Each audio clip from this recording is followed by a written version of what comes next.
Ladies and gentlemen, boys and girls, children of all ages, Boom Broadcasting presents Three from Deep.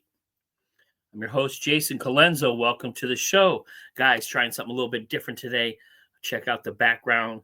I wanted to see if you like it or not. I'm playing around with the settings here and some different things. So drop me a comment, see what you guys think. Curious to see how it looks on your end. But let's get into the show. Hump Day. Wednesday. We have one game tonight, and it's a makeup game, and I'll go over that here later on. And then the NBA does start on Thursdays. But first thing I want to talk about, guys, is Boom Broadcasting. We are on a strive for 5, and that's 500. We're really, really close to 500 subscribers, and we need your help. So everybody out there, send it to your friends. Talk to your loved ones. Drum up some business. Give us a hand. Help us strive for that 500, guys. We really, really appreciate all the love and support we're getting. We want to continue to bring you just some of the best content we can. We have some great creators here, starting with Michael Davis, our president from Boom Broadcasting. Show some love. We have tons of other shows that you guys, I know you watch, because I see the likes and the people looking and watching, and with the wrestling, and we have football podcasts, we got baseball podcasts, basketball podcasts, of course, TV podcasts. We got everything you want, everything you need. But what we really need is your support. So we appreciate it. We appreciate all the love. But help us. That's strive for 5, man. Strive for 500, guys. Like and subscribe to Boom Broadcasting on the YouTube channel. Don't miss out. We're going to continue to bring you some of the best content we can. So let everybody know we can't do it without you. We love our audience. So thank you guys very much. So today, what are we going to talk about today on Wednesday? The quick dead zone in the middle of the NBA season. No games, All-Star break. Of course, we're coming off the All-Star break here. Still a lot of people talking mess about the All-Star game and the layout and the format, whether they like it, they didn't like it, long-winded, too many commercial breaks. But some of the big things were LeBron James taking a lot of heat for the last-minute sit-out, stopping his 20-game All-Star game streak. So we're going to discuss that a little bit. We're going to do our quick MVP rankings right now in the second half. And then we're going to talk about some coaches, too, because I don't think the coaches of some of these teams have been getting enough love. So we're going to give some coach love today with what they're doing. And I'm excited to talk about the Hall of Fame finalists. Excuse me. Got one of my players in there that I want to discuss. So we're going to go over that. That's going to be announced April 5th here. And then, Tuesday in the household of Mr. Colenso, it's pizza day. So we tend to have pizza because our local restaurant has a special on Tuesdays. So we do the Tuesday special for pizza. So I'm going to do my top 5 favorite pizza toppings. What you think about that? And then we're going to discuss, of course, jumping back into the season. We got the Wednesday game tonight, which is going to pop off the second half of the season. And then Thursday is what to watch. So we'll go jump right into that here. So I'm going to take a quick sip of the old coffee. Checking out my background. Again, let me know what you guys think. Drop me a comment. If you think it's dumb, let me know. If I'm doing something crazy, let me know. But first things first, let's revisit this All-Star weekend. The NBA was trying something different, and different it was with this kind of tournament play-in thing. Didn't receive a lot of likes, lots of criticism right now. The gameplay, There was too much talking in between. That felt like that night took forever. Sunday night, I stayed up late to record the show for Monday, just so I can kind of report on what I saw. And it just took too long. Steph Curry ends up winning the MVP. I kind of figured that was going to happen. They were not going to let Jason Tatum win that thing, although I think he kind of deserved it. But being in Golden State, you knew Steph Curry was gonna get it. So especially hitting the half court shot and some of the things that he did on the court, it was definitely a homer vote for Mr. Steph Curry. But definitely, I think the All-Star as a whole, the All-Star weekend still needs a lot of work and a lot of help. Again, that stop, start, and play. The talking in between was way too much. Kevin Hart, he's funny, but he was trying a little too hard to be funny and taking shots at guys. And I think it was going over their heads. And I cannot help but laugh at Kevin Hart standing next to Ernie and Chuck and Shaq. He looked like a little baby out there. It was just not, it was not good television for me, guys. I just thought it was, it wasn't fun. It was kind of boring. And again, there was moments where you were like, okay, can you just shut up and can we play some basketball here? We want to see these guys play. I think they tried a little bit, so I'll give the players some credit. There was some guys out there that were definitely putting forth more effort than normal, but it still fell flat. But the biggest storyline coming out of that weekend was LeBron James. A lot of people calling him selfish. Yes and no. Yes, if you knew ahead of time, guys, I'm not going to play. I can't. I got to rest my foot. I got to take care of my body. Look, I'm 40 years old. If you would have came out and said that a couple of days before, so they could have found an alternate, Norman Powell, Domantas Sabonis, Devin Booker, guys that deserved to be in the All-Star game that kind of got passed up, you could have stepped away. So one of those guys could have came in. Instead, you waited till 20 minutes before the game, ending the 20-year streak. But to me, the streak doesn't mean anything. Your greatness is not weighed by your all-star games. It's a lot more than that. Anthony Edwards, the same thing. If you knew you weren't going to play, you could have backed out so somebody else could have had your spot.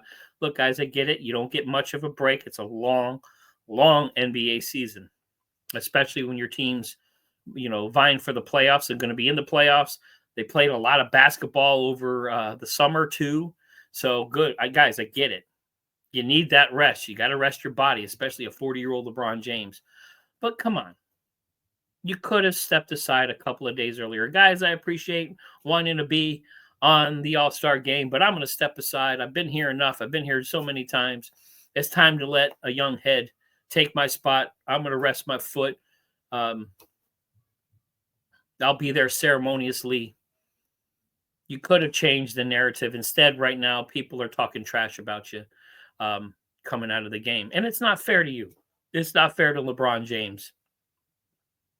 But he did this to himself. And sometimes LeBron, and that's the one thing I think that's going to really follow you the rest of your career / after your career, is just some of the decisions you made with your career, jumping over to the Heat, jumping back to Cleveland, jumping to LA.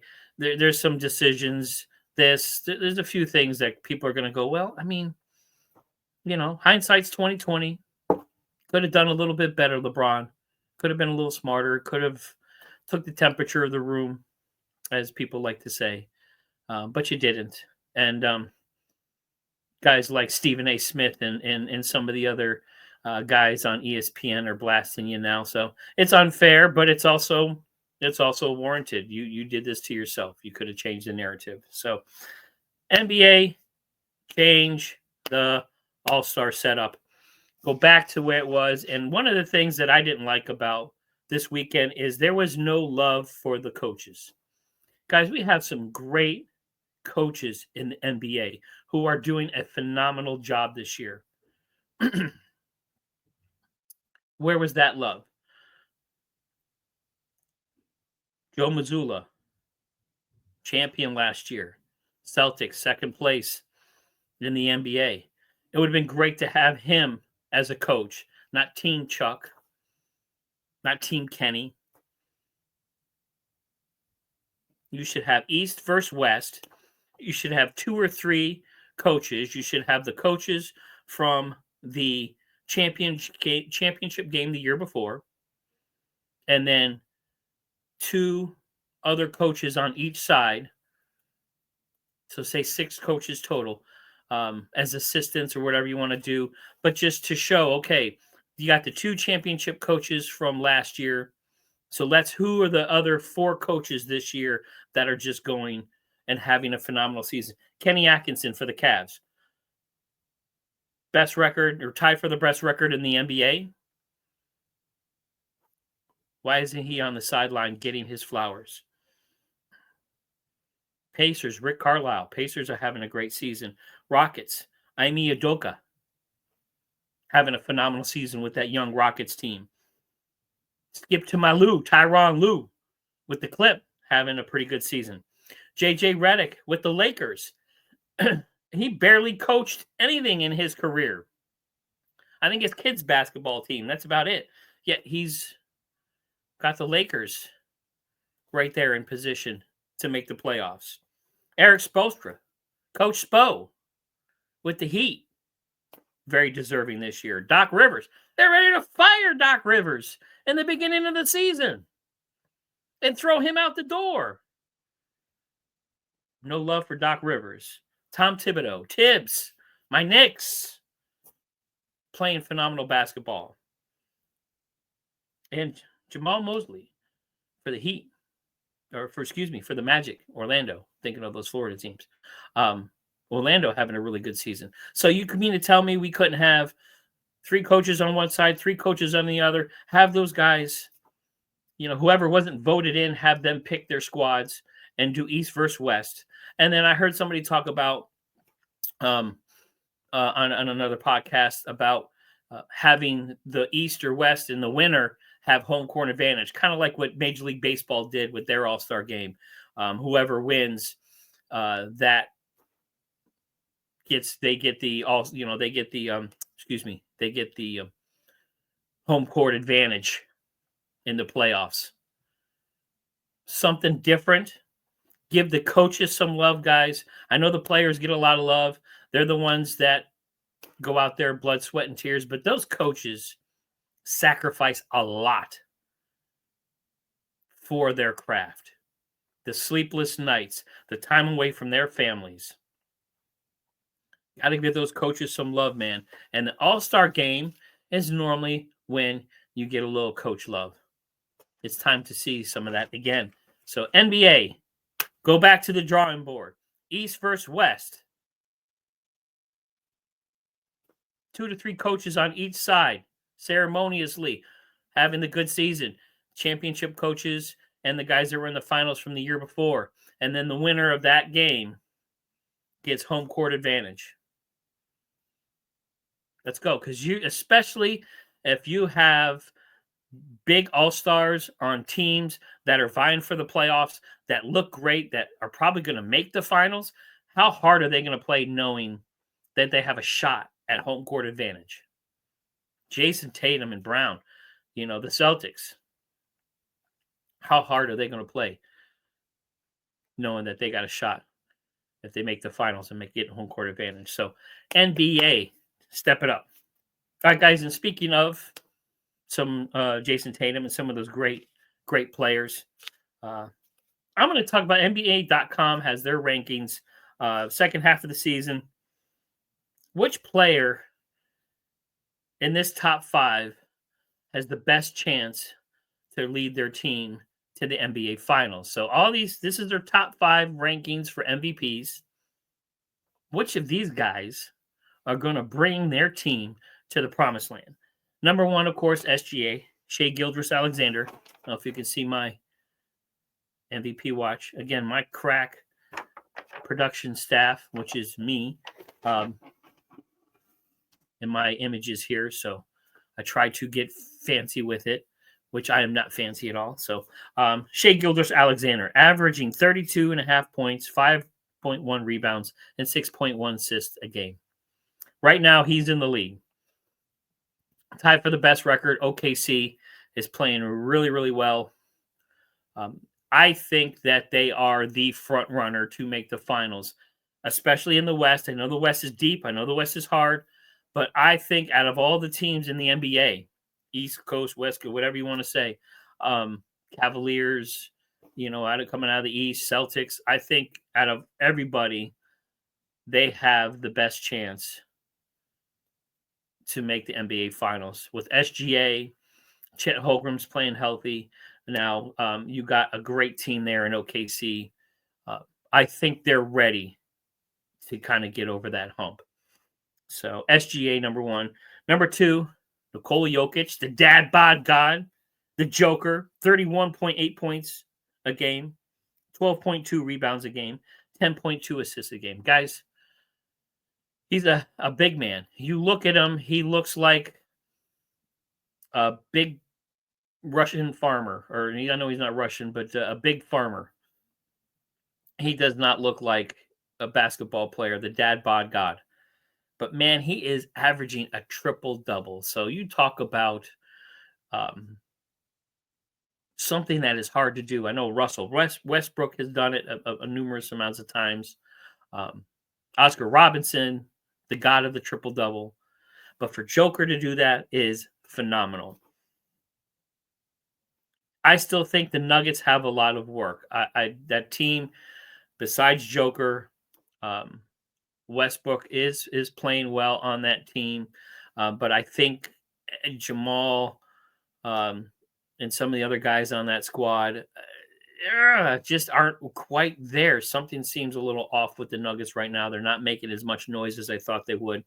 So I still give the nod to SGA, but Joker is a champion. Joker is an MVP. He still has a good shot. I'm still giving it to SGA. Coming in at number 3, Giannis Antetokounmpo, the Greek Freak. Kind of injured right now. Hopefully gets back. Coming in this second half, but 31.8 points a game, 12.2 rebounds a game, 5.9 assists. Still playing very, very well. He is still as dominant an individual. I love the NBA, man. We have guys that are like the best thing, the best in the world. So Giannis up there. The Bucks written off in the beginning of the season. Fire Doc Rivers, trade Giannis away, blow the Bucks up. They're done. Look at what they're doing now. And a lot of that starts with Giannis Antetokounmpo. I think they have the best, a good shot in the East. The Cleveland Cavaliers are number 1. But Giannis has been there. The team has been there. Doc Rivers has experience. So I think out of a lot of the teams, I think Giannis and that Bucks team has the potential to upset and get into the finals. So East is on notice right now. There's some teams that's closer than you think on there. Number 4, Jason Tatum. 27 points a game, 8.7 rebounds a game, 5.6 assists a game. They're the returning champs. You got to dethrone them. And in order to beat a man, you got to beat the man, says Mr. Michael Davis, Boom Broadcasting. He's our 4th. I think the Celtics have a really good shot of making it to the finals again for the second year in a row. But I think they have a lot of stiffer competition in the East. I think the East is that much closer with the Cavs and the Bucks and the Knicks. So it's going to be tough for them. So I think Celtics are going to have a harder road to get to the finals. And number 5, which I was surprised with, but I'm also excited, Karl Anthony Towns. What a trade for the New York Knicks at the beginning of this season. He's averaging 24.7, 13.4 rebounds, and 3.3 assists. I want my Knicks to make it to the promised land. We have not seen or sniffed the finals in way too long. They have the team to do it this year. Karl Anthony Towns, Jalen Brunson. Why Jalen Brunson? He was 9th on the NBA.com's list of MVP candidates, and I don't agree with that. I think I put him right next to Giannis. I'm taking Tatum out, sliding Tatum down to 5th. I'm putting Jalen Brunson in there because I think Jalen Brunson is the MVP of that Knicks team right now. As great as Karl Anthony Towns is playing, but Jalen Brunson, 26.1 points per game, almost 3 rebounds a game, and almost 8 assists a game, and is the heartbeat of that New York Knicks team. Now, they got a lot of dogs on that team. They got some great players. Hart, Chua. Look, I can go on, but I think Jalen Brunson needs to get a shout out. Shout out, Jalen. But I think the New York Knicks have the team to make some upsets and put some teams on notice. Can we get past Cleveland? I think it'll be tough. Cleveland's a tough team right now. They can rebound and defend really, really well, and that scares me a little bit. But I still think, for me, I think it's going to be Oklahoma City. And I'm going to say my New York Knicks. I'd like to see my New York Knicks in the final. Oklahoma City, New York Knicks is going to be our final this year. Book it. Let's go, guys. Go Knicks.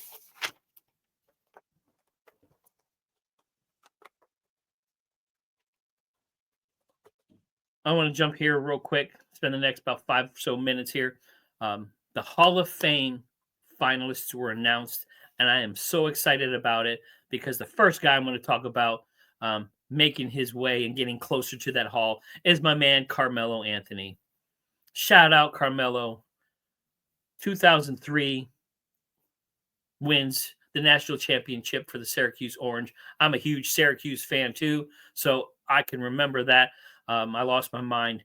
It was a great, great game to watch a freshman, Carmelo Anthony, do that in 2003. It was amazing. Then gets drafted Denver, 2003 to 2011. Just a phenomenal player, phenomenal scorer. Probably don't realize this. Carmelo Anthony is 10th all-time in scoring. 28,289 points. 10th all-time in scoring. So shout out Carmelo Anthony. I think he's a lock for the Hall of Fame. Great job.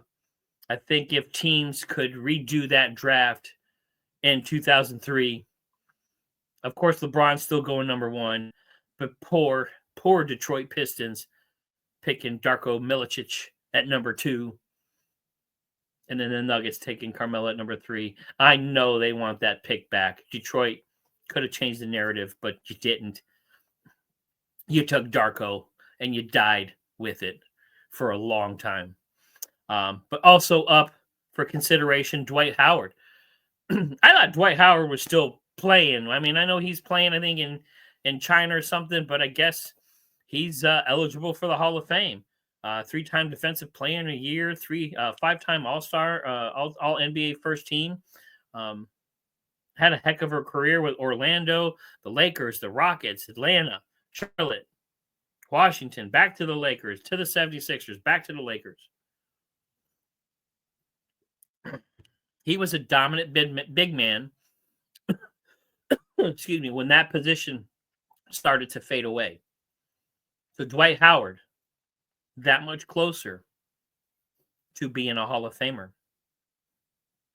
You also have Marquise Johnson, 5-time All-Star for the Bucks, 77 to 89. Kind of gets lost in the shuffle of some of those old heads. You also have Buck Williams, who also played on the New York Knicks from 96 to 98. But for from 81 to 89, New Jersey Nets. Buck Williams, 1982 Rookie of the Year. He's eligible for the Hall of Fame. There's also a team eligible for the Hall of Fame. The 2008 Olympic men's team. The Redeem team. We are coming off that bronze medal that the NBA players got blasted for. But that 2008 Olympic team, head coach Mike Krzyzewski, he had Kobe Bryant, the captain, who was the heart of that squad. And some of the stories that come out of there, guys, listen to some of the stories that came out of that Olympic team, especially about Kobe Bryant. Carlos Boozer, his boy's making some noise. Jason Kidd was on that team.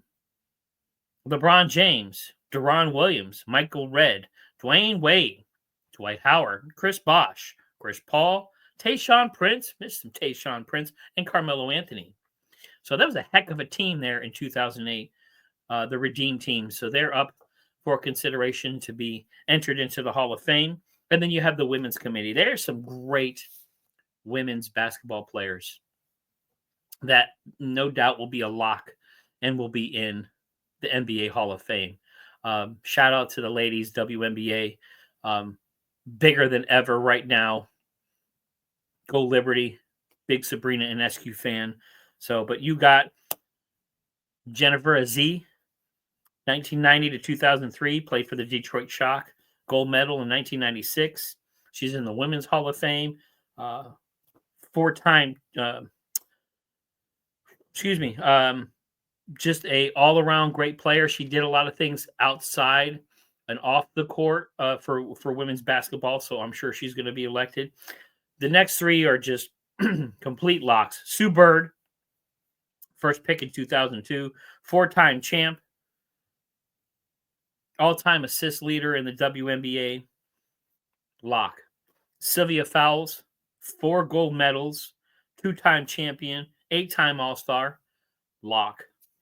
And then Maya Moore, in 2017, Sports Illustrated voted her the greatest winner in the history of women's basketball.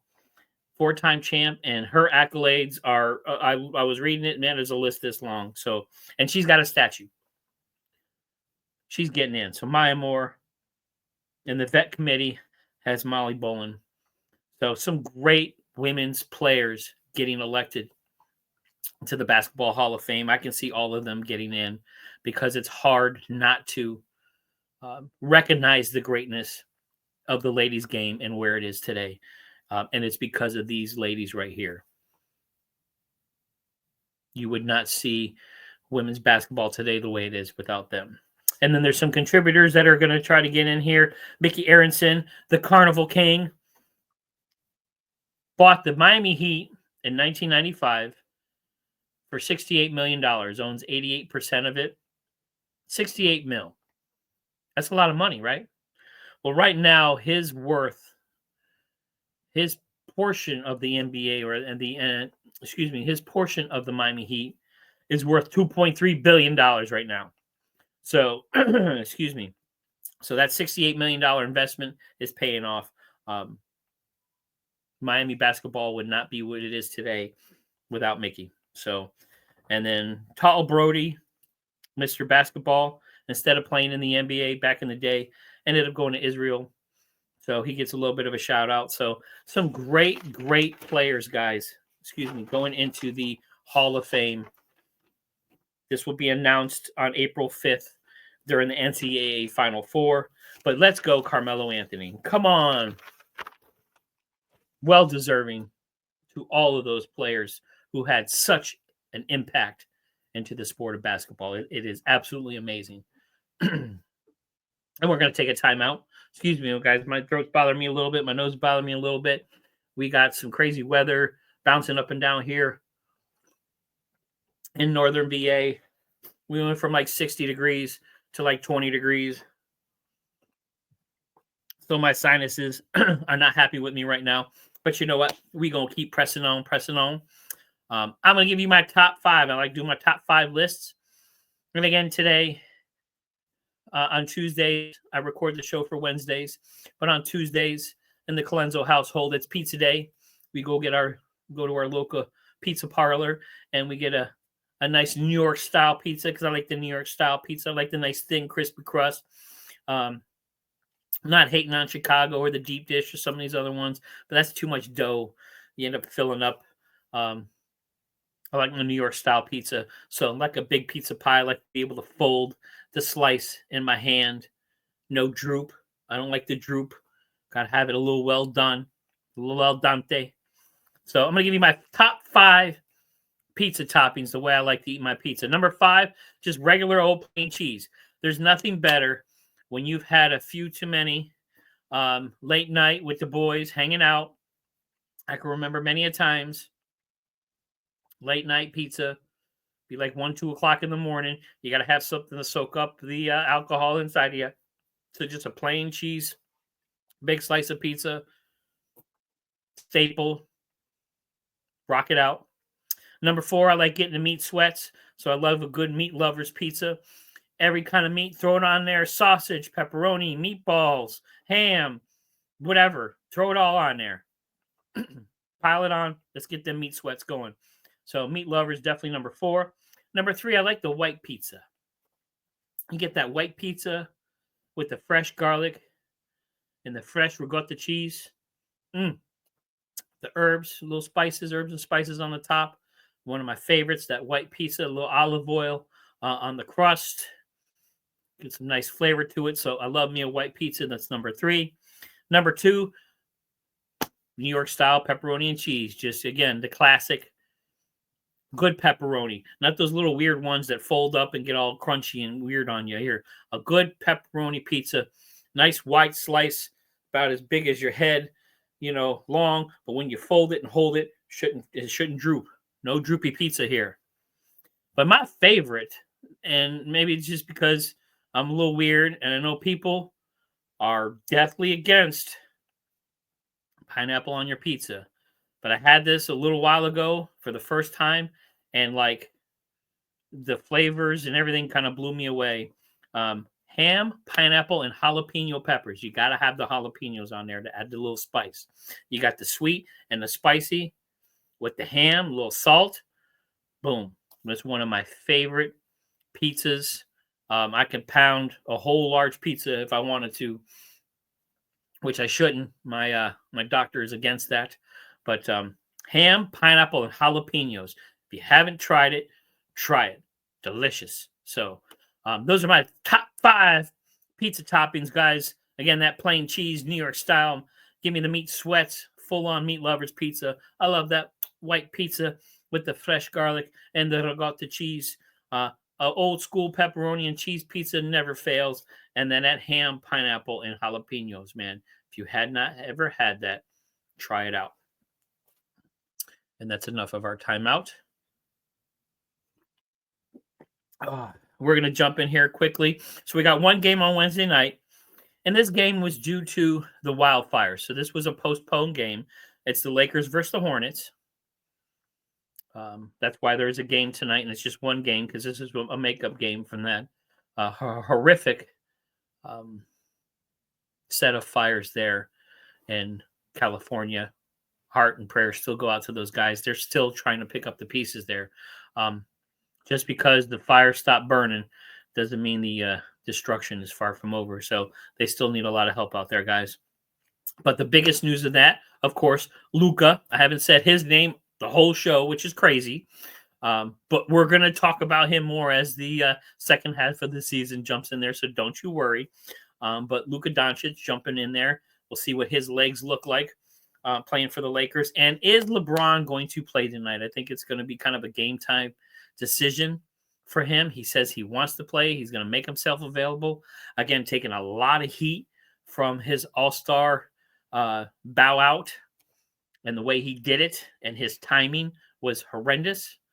But we'll see. LeBron is definitely needed on that team because without him and Luka, there's not much left on that squad to get them anywhere. So I understand why, but you could have did it differently, LeBron. And then jumping into Thursday night, we are back into the swing of things, man. Full game, full slate. Celtics versus the Sixers. Grizz versus the Pacers. Bulls versus the Knicks. Cavs versus the Nets. Magic versus the Hawks. Clips and the Bucks. Hornets versus the Nuggets. Suns versus the Spurs. And Lakers versus the Trailblazers. So Thursday night, jumping back into the second half of the season. Guys, I am excited. It is going to be one heck of a run to the playoffs. Drop me a comment. Who do you think is who's the dark horse? Who do you think is going to make it to the finals this year? Or is it somebody we haven't even talked about? What are your thoughts, guys? Like, subscribe. Again, guys, help us strive for 5. We're striving for that 500 and beyond, man, here in Boom Broadcasting. So help us get to that mark of subscriptions, guys. I think we're 25 away or something like that. But if you talk to your friends, talk to your family, get them on here, man. You're missing a lot. We have some great content. We have some great guys on Boom Broadcasting that you would love to hear. Besides myself, Jason Colenso, 3 from Deep, 3 times a week. And then I will see you guys on Friday. I'm hoping to have a special guest on Friday. So we're going to have another guest appearance on here because I like bringing somebody in and kind of getting their perspective here because, sometimes my perspective's a little out there. So it's always nice to have somebody else jump in here. So thank you all very much. We appreciate you showing up. I will see you on, Saturday. I talked about Friday. Oof, see?